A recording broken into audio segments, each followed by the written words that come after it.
Welcome to Yadav academy. और आज से इस वीडियो से एक नया चैप्टर घातांक एवं करणी वाला शुरू करेंगे। तो इस वाले चैप्टर में घातांक के जितने भी जो नियम्स हैं, जो कुछ उसके फॉर्मूले टाइप के हैं, जो कुछ उसके बेसिक्स कॉन्सेप्ट्स हैं, वो वाले हम इस वाली वीडियो में देखेंगे। ठीक है, तो वीडियो शुरू करते हैं। सबसे पहले देखते हैं घातांक। तो घातांक किसे कहते हैं कि जब भी कोई सी भी संख्या लिखी रहती है और वो मल्टीप्लाई में रखी रहती है। ऐसे हमारे पास कोई संख्या है 2, ठीक है। अब 2 गुणा 2 यानी कि वही संख्या 2 बार गुणा में लिखी है, तो इसका मतलब हो गया 2 की पावर 2 यानी कि 2 की घात 2। और यही अगर 3 बार लिखी होती तो 2 गुणे 2 गुणे 2, तो इसे हम लिख देते 2 की घात 3 यानी कि 2 की घात 3। तो जो 3 है वो 2 की घात है। इसे इस तरीके से हम पढ़ते हैं। तो जितनी बार भी लिखी रहती है टर्म्स और जितनी बार वो मल्टीप्लाई में लिखी रहती है तो वही उसकी घात हो जाती है। जैसे अगर हमारे पास लिखा होता 7 गुणे 7 गुणे 7 गुणे 7 गुणे 7, ठीक है। तो लिखा क्या है 7, और जो 7 लिखा है वो लिखा है हमारा 1 2 3 4 5, 5 बार। तो ये हमारा हो जाता 7 की पावर 5, ठीक है।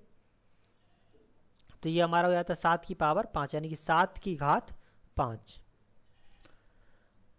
ये रहता है हमारा घात का। अब इसमें जो कुछ तरीके रहते हैं इसमें वो देखते हैं कि घात के जो कुछ फॉर्मूले हैं या फिर और जो नियम है वो देखते हैं हम पहले। तो सबसे पहला देखते हैं। सबसे पहला क्या है कि जब भी संख्या दी है, जैसे हमारे पास है a की पावर l इंटू ए की पावर m इंटू ए की पावर n, इस तरीके से हमारे पास दी है, यानी कि सबके आधार समान है। तो ये इसका आधार है और ये इसकी घात है, यानी कि आधार में a है और घात में l है, ठीक है। तो जब भी आधार समान होता है, ये इन सब के आधार बराबर है, a और a, इसी तरीके से कहीं तक भी हो तो लेकिन सारी संख्याएं मल्टीप्लाई में होनी चाहिए। तो जब आधार समान होते हैं तो जो घातें हैं वो हमारी जुड़ जाती हैं। तो यानी कि जो इसका होगा वो हमारा हो जाएगा a की घात l प्लस का m प्लस का n से लेके जो भी जितनी भी संख्याएं दी हों, ठीक।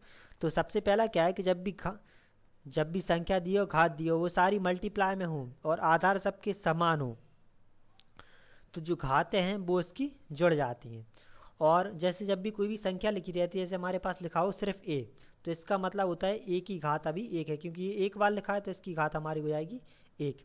इसी तरीके से अगर मान लो लिखा होता 7, तो इसका मतलब हो जाता हमारा 7 की घात 1 है। ये 1 के लिए, जब मतलब कुछ एक नॉर्मल संख्या रहती है उसके लिए। आप जैसे अगर इसमें हम एक सवाल देखें तो मान लो ये हमारा है x की घात है मान लो 3, गुणा में है फिर x की घात 4, गुणा में x की घात 2, गुणा में x की घात 7, ठीक। इस तरीके का है। तो इसे हम जब करेंगे सॉल्व तो ये हमारा हो जाएगा x, क्योंकि सबके आधार क्या हैं 1 से हैं, आधार इसके लिए 1 से होने चाहिए, यानी कि सबके आधार x x x हैं। तो जो घातें हैं वो सारी की सारी जुड़ जाएंगी। तो ये हमारा हो जाएगा 3 प्लस 4 प्लस 2 प्लस 7। तो ये सारी की सारी घातें जुड़ जाएंगी। अगर इसमें मान लो तो हमारा 2 की पावर 3 गुणा 2 की पावर 4 गुणा 2 की पावर 2 गुणा 2 की पावर 7, तो इसे हम लिख देते 2 की पावर ये 3 प्लस 4 प्लस 2 प्लस 7।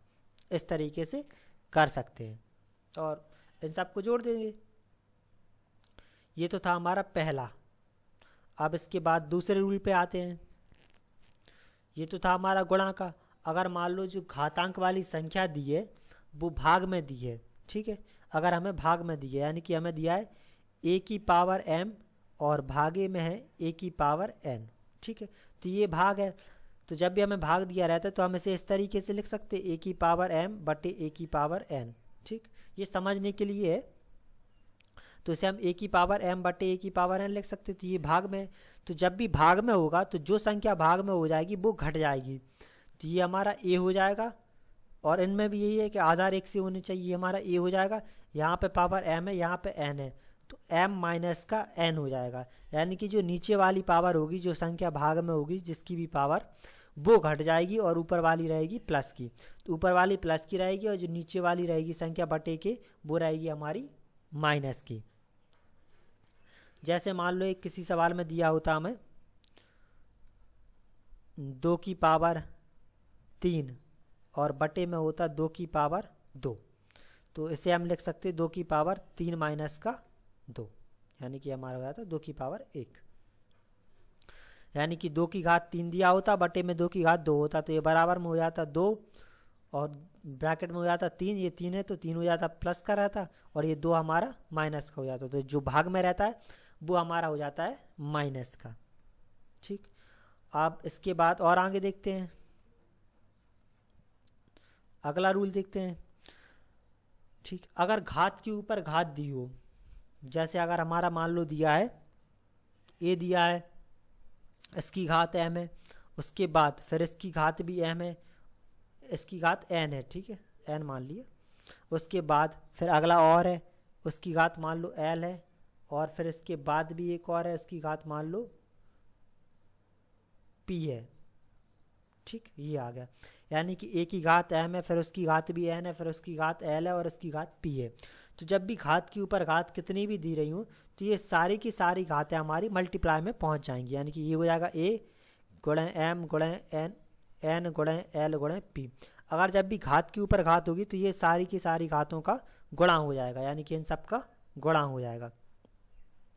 अगर इसी तरीके का क्वेश्चन अगर हमें दिया होता है, जैसे 2 की घात दी है हमें 3, उसके बाद इसकी घात दी है मान लो 2, फिर भी इसकी भी घात दी है हमें 4 और इसकी भी घात दी है हमें 7, तो इसे हम लिख सकते थे 2 और इन सब घातों का मल्टीप्लाई हो जाता, तो ये 3 गुणे 2 गुणे 4 गुणे 7 ये आ जाता। ठीक है, ये हमेशा रहता है जब घात के ऊपर घात दी हो। अब अगला देखते हैं, अगर मान लो संख्याएं गुणनफल में दी हैं और उसके घात दी है, जैसे अगर हमारे पास है a गुणा b गुणे c गुणे d, इसी तरीके से दी है और इन सब की घात दी है हमें m।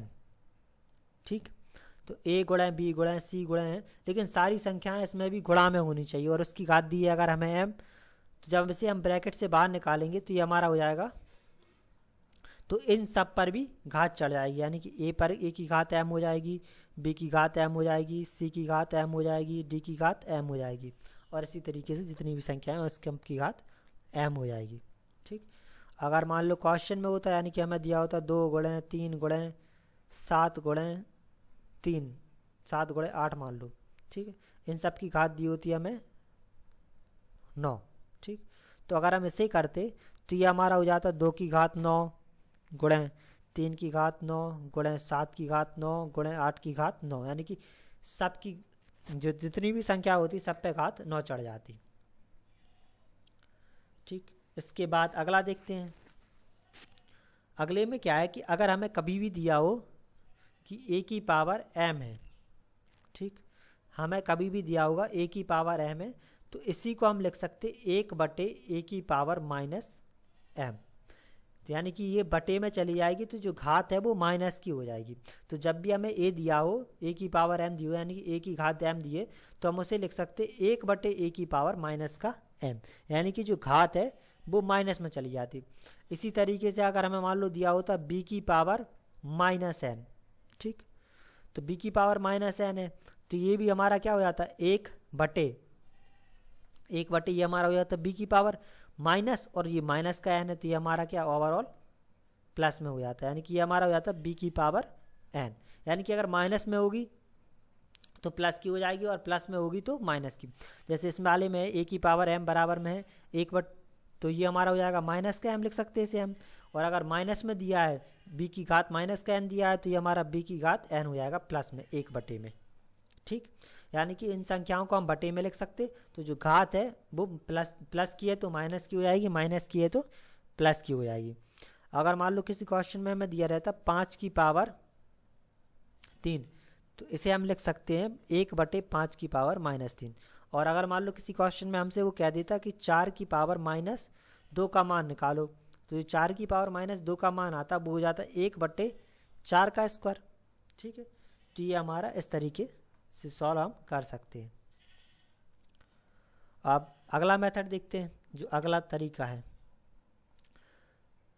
तो कभी भी अगर मान लो कि कोई सी भी संख्या दी है और उसकी घात 0 हो, जैसे हमारे पास a दिया है, इसकी घात 0 है, तो वो हमेशा 1 होगा। तो किसी भी संख्या की घात अगर हमें 0 दी है तो उसका मान हमेशा 1 आएगा। यानी कि अगर हमें 2 की घात 0 दी है तो मान निकालेंगे तो इसका 1 हो जाएगा। अगर मान लो 11 की घात 0 दी है तो इसका मान हमारा 1 हो जाएगा। अगर मान लो ये हमारे पास कोई संख्या है और इसकी घात 0 दी है तो इसका मान हमारा 1 हो जाएगा। तो कोई सी भी संख्या हो, तो कोई सी भी संख्या होगी अगर उसका घात 0 है तो उसका मान हमेशा 1 होगा। ठीक है।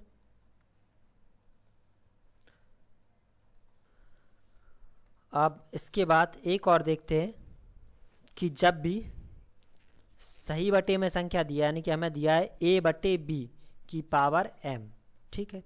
तो a बटे b की पावर m दी है, तो अगर ऐसे हम पलट के लिखेंगे, यानी कि इन संख्याओं को पलट देंगे, यानी कि b बटे a, तो ये हमारा हो जाएगा माइनस का m। तो ये उसी तरीके से होता है जैसे अगर हमारा एक संख्या दी रहती है उसे अगर हम 1 बटे के फॉर्म में लिखते हैं तो घात माइनस की हो जाती है। इसी तरीके से अगर हम इस संख्या को पलट लेंगे तो ये घात है वो माइनस की हो जाएगी। अगर मान लो हमें दिया है x बटे बाई की पावर माइनस का n, तो इसे हम लिख सकते हैं बाई बटे x की पावर n। ठीक है। तो इन्हें हम इस तरीके से लिख सकते हैं। ऐसे अगर हमें दिया है 2 बटे 3 की पावर 4, तो इसे हम लिख सकते हैं 3 बटे 2 की पावर माइनस का 4। और माइनस में दिया हो तो इसे पलट लेंगे तो वो संख्या हमारी प्लस की हो जाएगी। अब इसी में एक आखिरी रूल और है, वो और देख लेते हैं। जैसे कभी भी हमें घात दी है, जैसे हमें बराबर में दिया है कोई संख्या, हमें दिया है a की पावर m बराबर में b दिया है। ठीक है। तो a की पावर m बराबर में b दिया है, तो जो a बराबर होगा उसे हम लिख सकते b की पावर 1 बटे m। ठीक है। तो जब भी a की पावर m बराबर में b दिया है तो उसे हम लिख सकते a बराबर में b की पावर 1 बटे m, यानी कि 1 बटे में चली जाएगी वो वाली संख्या।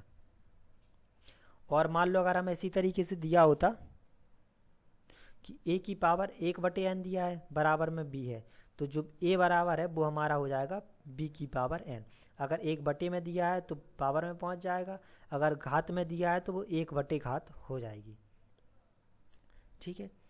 तो ये हमारे घातांक था, तो इसे हम कहते हैं घातांक। घातांक के बाद इसमें हमारे कुल 7-8 रूल्स हो गए हैं। जैसे अगर घात दी है मल्टीप्लाई में आधार एक सा है तो घातें जुड़ जाएंगी। अगर भाग में है तो इसमें भी आधार एक सा होना चाहिए तो घातें हमारी घट जाएंगी। और अगर घात के ऊपर घात है तो इन सब घातों का मल्टीप्लाई हो जाएगा। अगर कोई संख्याएं मल्टीप्लाई में दी है उनकी घात 1 है तो सारी की सारी घातों पे भी सारी की सारी संख्याओं पे घात चढ़ जाएगी। और अगर a की पावर m दिया है तो उसे अपन 1 बटे a की पावर माइनस m लिख सकते। और अगर किसी की घात 0 भी है तो उसका मान हमेशा 1 आएगा। अगर a की पावर b की पावर m दिया है, a बटे b की पावर m दी है तो b बटे a की पावर माइनस m हो जाएगी। और अगर 1 बटे m बराबर में b दिया है तो ये हमारा a बराबर में b की पावर 1 बटे m हो जाएगा। ठीक है।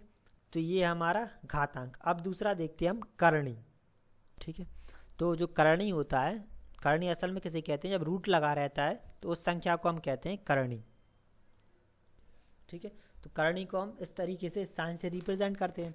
जैसे अगर हमें किसी संख्या का रूट निकालना रहता है, जैसे हमें 25 दिया है, तो जब भी यहाँ पर कोई वैल्यू नहीं रहती है तो इसका रूट मान लेते हैं हम हमेशा 2 रहता है, यानी कि ये स्क्वायर रूट रहता है, वर्गमूल रहता है, तो ये हमारा हो जाता है 5। तो इसे हम कहते हैं करणी, इस साइन को हम कहते हैं करणी। और ये रहता है हमारा वर्गमूल। अगर मान लो हमें कभी भी निकालना है करणी को समझने के लिए, जैसे जो करणी रहती है वो हमेशा क्या है, एक तो रूट रहे, दूसरा अगर हमारे पास 3 हो जाता है, 4 हो जाता है। असल में क्या है, जो हमने अभी घातांक का सबसे आखिरी वाला रूल पढ़ा उसमें क्या था कि अगर a की पावर m दी है तो उसे हम लिख सकते हैं b। अगर a की पावर m बराबर में b दिया है तो a बराबर हो जाता है हमारा b की पावर 1 बटे m।